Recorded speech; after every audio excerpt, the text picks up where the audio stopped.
something that looked like chaturanga into downward dog. You would see that we're in a plank. We take the shoulder into extension, we go into overhead, and then we do some side triangle. We're talking about your neck pain, then we need to look at how well your thoracic spine moves. Introducing some hanging into your body. Walking through a doorway or hanging on a bar. So Dr. Kelly, I want to know about shoulder mobility. What are the tests, what are the evaluatory at-home vital signs you would like to do so that to judge a person's shoulder mobility? Well, that can be a longer conversation, and I don't want to bore everyone, but let's say this. If you want to get to the bottom of neck pain, we have to look at your shoulder range of motion. Actually, you mentioned the trifecta, the neck, the shoulder, and the back, the three are interconnected. Yeah, right? If I'm not wrong. Yeah, that's right. I love that. And we should, I think everyone maybe can make the connection that if your hips are really tight, that can make your low back hurt, right? And so we like, oh, okay, there's a relationship between the leg, the pelvis, and the lumbar spine. That should make sense. If your physician, you're talking to your physician about your low back pain and she or he doesn't look at your legs and your hips, then you should probably get out of there, right? It's kind of crazy. We're talking about your neck pain, then we need to look at how well your thoracic spine moves. Can you take a full breath in there? That's why we love a breath practice, because it gets us to move. Even just aerobic activity gets us to breathe and have a rib cage that expands and contracts. We should have shoulders that also function well, because I'm creating, as you say, this system between neck, shoulder, and body. And so if I have one aspect of that system that is inefficient, then I'm going to, again, problem solve in a way that may be short-sighted or not give me as many movement solutions and may cause pain. Not always, but can. So one of the things that we see, for example, that I think would change people's lives is being really good at having your hands over your head. So arms straight up and down, right? And there's a reason that straight up and down arms is in downward dog in yoga. If you've ever done yoga, you're like, why are people obsessed with having the arms over the head? It's because it's such an important position that allows our thoracic spines to work as a system with our shoulders. And it's how we have better health and better breath practice, et cetera, et cetera. One of the things you can do is start even introducing some hanging into your body. So just some simple hanging, walking through a doorway or hanging on a bar, whatever it works, even grabbing your sink and bending over and hanging can be a really, really important way of starting to establish normal range of motion. I think people are really confused about the shoulder. It feels like a sort of a dark hole. I have a rotator cuff and and a labrum, but I don't know anything else. Really, the shoulder only does four things. My arm goes above my head, it goes out in front of me, it goes out to the side, and it goes behind me. That's it. That's all the shoulder does. And it moves in those ranges. What gets confusing is that the elbow can bend and straighten.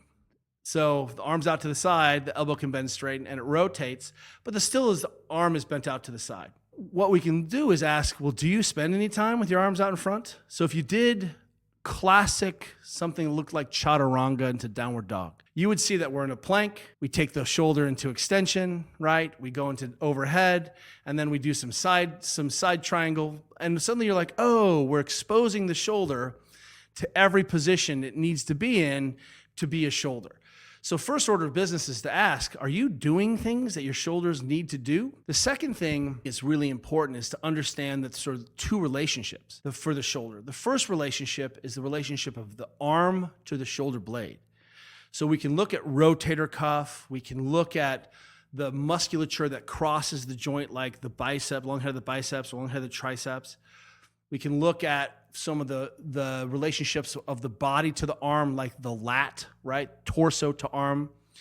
But ultimately, there's another relationship, and that's the relationship of the shoulder blade to the body. And so when we start to restore that shoulder blade to body, right, by getting the thoracic spine to move, by improving how the shoulder blade functions, then we automatically improve how the arm interacts with the shoulder. If we improve how the arm interacts with the shoulder, we'll also see improvements in how the shoulder blade moves the body. So ultimately, the things I need to do are expose my body to these shapes that are required, right? Arm overhead, arm behind, arm to the side, whatever, bench press, pressing, side, right, snatching. But simultaneously, I could ask, well, can I put some input into some of those tissues so that I function well? If you're rounded at the upper back, it's going to be real hard to put your arms over your head.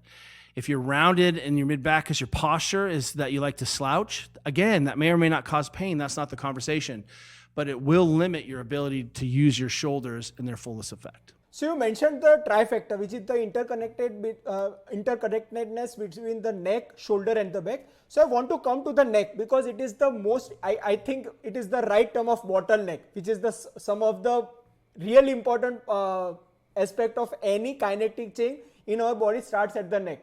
So due to desk boundness and also due to the usage of the mobile phones, we start using mobile phones really close to our body and there is a lot of load in the back of the neck. And due to that, there is a higher risk of ankylosing spondylitis also, and it is also really common in my age group, which is in 20s. So what's your take on that? What's your take on the neck health in a generalized manner? Our bodies can handle head forward, but maybe not head forward as our primary position all day long. And the reason is that, again, in those shapes, what we can hint at is, well, can I take a full breath in that position? No. Can I rotate in that position? No. Can I handle large loads in that position? Can I run in?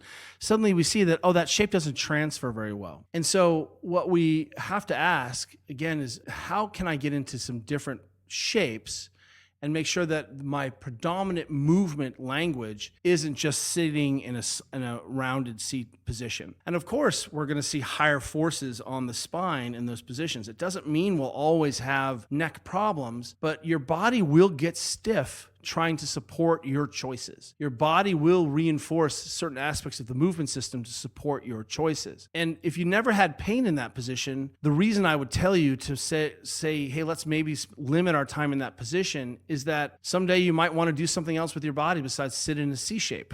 And you're suddenly going to find that it's very difficult to do what you want to do, like turn your head when you drive. And you can't, I think one of the problems now with classic physiotherapy is that sometimes we say, hey, there's not a lot of good research to support that causes pain. And again, what I would say is, I'm not always interested in pain. I'm interested in function. And we haven't run this experiment for 50 or 60 or 70 years yet. And so at the end of 70 years, if I'm in a C shape and that encourages my risk of falling, right, being in a C shape, forward head on neck, center of mass in front of my pelvis, and I can't turn my head and I can't drive, and suddenly I would say, well, I guess we were wrong. But it would have been easier to say, hey, there are some other things we could do in the meantime to maintain the quality of your life and the quality of your movement choices. And that rhymes with, hey, how can we find shapes that aren't just that shrimp shape where I'm just bent over in a C all the time. And again, I may have to think, well, I really like that position, but now I'm going to have to do 2 hours of yoga a day. Okay, well then that's the compromise. That's all right. दोस्तों ये video अगर आपको valuable लगा तो इसे like कर अपने सारे दोस्तों से इसे शेयर कीजिएगा। इस चैनल को सब्सक्राइब तो आप कर ही लेंगे। चलिए मिलते हैं।